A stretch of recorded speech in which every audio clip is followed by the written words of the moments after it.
മലയാള ഗീത അധ്യായം 17 ശ്രദ്ധാത്രയ വിഭാഗയോഗം. അർജുനൻ പറഞ്ഞു, കൃഷ്ണ ഹേ ചൊല്ലുകീ വിധിയൊന്നുമറിയാതെ വിശ്വാസഭക്തിയോടെ ഭജിച്ചിടുന്ന പുരുഷൻ സത്വരജസ്തമസ്സെന്നതിലേതു ഗണത്തിലായി ഭവിപ്പിപ്പതും. ഭഗവാൻ കൃഷ്ണൻ പറഞ്ഞു, ദേഹികൾ തൻ സ്വഭാവങ്ങൾക്കതൊത്ത പോലായിടുന്നുണ്ടവരേതു ഗണത്തിലെന്നായിടാം സാത്വികം രാജസം താമസമെപ്രകാരത്തിലാണെന്നു നീ കേൾക്കുക. മനുഷ്യർ തന്നെ സത്വത്തിനൊത്ത പോലായിടുന്നുണ്ടവൻ തന്റെ വിശ്വാസവും. ആയതാം വിശ്വാസമെപ്രകാരത്തിലാണായതിനൊത്ത പോലാകും ഗുണങ്ങളും. സാത്വികന്മാർ ഭജിച്ചിടുന്നു വിണ്ണോരെ യക്ഷരക്ഷോ വർഗഭക്തിയോ രാജസം. പിന്നെ തമോ ഗണത്തിൽ പെടും മനുഷ്യർ പൂജിപ്പതുണ്ടെടോ ഭൂതപ്രേതങ്ങളെ. കാമരാഗങ്ങൾ തന്നാകർഷണങ്ങളാൽ ഡംബഹങ്കാരത്തോടൊത്തു ദേഹത്തിലെ പഞ്ചഭൂതങ്ങളെയും ഭിന്നതിനുള്ളിലായി മേവുന്നൊരാത്മാവതാകുമീ എന്നെയും.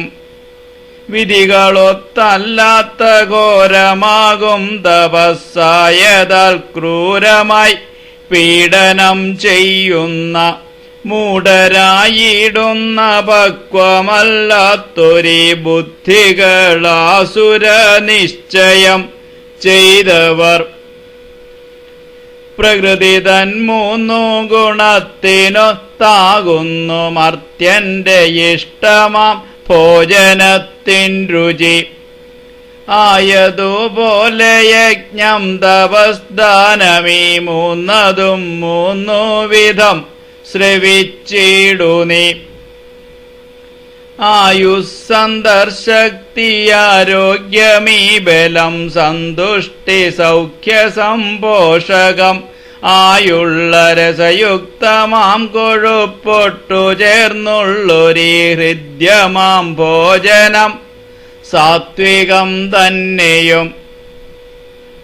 രോഗശോകാദിക്കു മൂലമാകുന്നൊരീ കട്വം ലവണമത്യുഷ്ണതീഷ്ണങ്ങളും രൂക്ഷവും ദാഹമുണ്ടാക്കുന്നതായിടും ഭോജനം രാജസം എന്നറിഞ്ഞിടുക.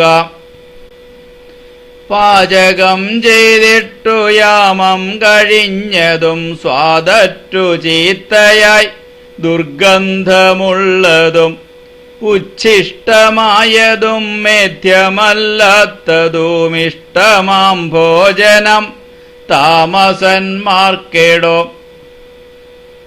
ഫലത്തിലുള്ളിച്ചയില്ലാതെ ഞാനിന്നജിക്കേണ്ടതാണ് യജ്ഞങ്ങളെന്ന ഭാവത്തിനാൽ ശ്രദ്ധയോടെ മനസ്സേകീകരിച്ചു വിധി പോലെ ചെയ്യുന്നതാം യജ്ഞമോ സാത്വികം. ഭൗതികമാംബലം നേടുവാനിച്ഛിച്ചുമല്ലയെങ്കിൽ ഗർവു കാട്ടുവാൻ ആയിട്ടനുഷ്ഠിച്ചിടുന്നതായുള്ളതാം യജ്ഞങ്ങളാണെടോ രാജസം എന്നറിഞ്ഞിടുക. വിധി പോലെയല്ലാതെ മന്ത്രങ്ങളില്ലാതെ ശ്രദ്ധയോടൊട്ടുമേ ദക്ഷിണ കൂടാതെ അവിശ്വാസമോടിന്നനുഷ്ഠിച്ചിടുന്നതാം യജ്ഞങ്ങളാണെടോ താമസമെന്നതും. ബ്രഹ്മചര്യം ശുദ്ധിയാർജവം പിന്നെ ഈ ദേവ ദ്വിജപൂജ ഗുരുവന്ദനങ്ങളും ഹിംസയില്ലായ്മയും ജ്ഞാനിയെ പൂജയും ആയതാകും തപസ് ശാരീരികം തന്നെ. നിത്യേന വേദപാരായണം പിന്നെ ഈ ഹിതമായ വാക്കുകൾ പ്രിയമുള്ള ഭാഷണം. അന്യന്നു പീഡയുണ്ടാക്കാത്ത ചൊല്ലുകൾ സത്യസംഭാഷണം തപസുവാക്കിന്റെയും. മൗനമാകും വ്രതമാത്മസംയമനമീ ഭാവസംശുദ്ധി സംതൃപ്തിയും സൗമ്യത ആയതായിടും ഗുണങ്ങളാകും മനസ്സിൻ തപസ്സെന്നെടോ ചൊല്ലപ്പെടുന്നതും. ഫലേച്ഛയില്ലാതെ ഏകാഗ്രചിത്തത്തിനാൽ അധ്യാത്മനിഷ്ഠനായി പ്രകാരം മൂന്നു വിധമായിടും തപസ്സാചരിച്ചിടുന്നതാണെടോ സാത്വികമാം തപസ്സായതും. അന്യരാൽ പൂജ്യനായിടുവാൻ മാന്യനായി സൽക്കാരമാകയും ലഭ്യമായിടുവാനായ അഹങ്കാരിയായി ചഞ്ചലചിത്തനായി ചെയ്യും തപസ്സതായിടുന്നു രാജസം.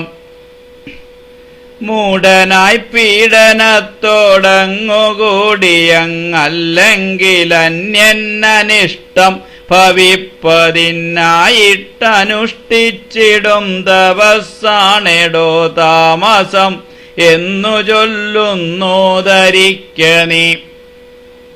കർത്തവ്യമെന്ന ബോധത്തിനാൽ ഒട്ടും ഫലത്തിലുള്ളിച്ചയൊട്ടില്ലാതെ വേണ്ടുന്ന കാലത്തു വേണ്ടുന്നിടത്തു വച്ചർഹിപ്പവനുള്ള ദാനമോ സാത്വികം തന്നെയും. പ്രത്യുപകാരത്തെ അർത്ഥിച്ചു വീണ്ടും ഫലത്തിലങ്ങുള്ളതാമിച്ഛയുണ്ടായിട്ടു പൂർണ്ണമാം തൃപ്തിയൊട്ടില്ലാതെ ചെയ്യുന്ന ദാനത്തെയാണു ചൊല്ലുന്നതും രാജസം. തെല്ലുമേ യോഗ്യമല്ലാത്തതാം വേദിയിൽ വേണ്ടാത്ത നേരത്തനർഹന്നു നൽകുന്ന ദാനവും പിന്നൊട്ടവജ്ഞയാൽ സൽക്കരിക്കാതെ ചെയ്യുന്നതാം ദാനമോ താമസം. പരമമായിടുന്ന തത്വമുദ്ഘോഷിച്ചിടുന്നതാണോം തത്സതെന്നതാം വാക്ത്രയം.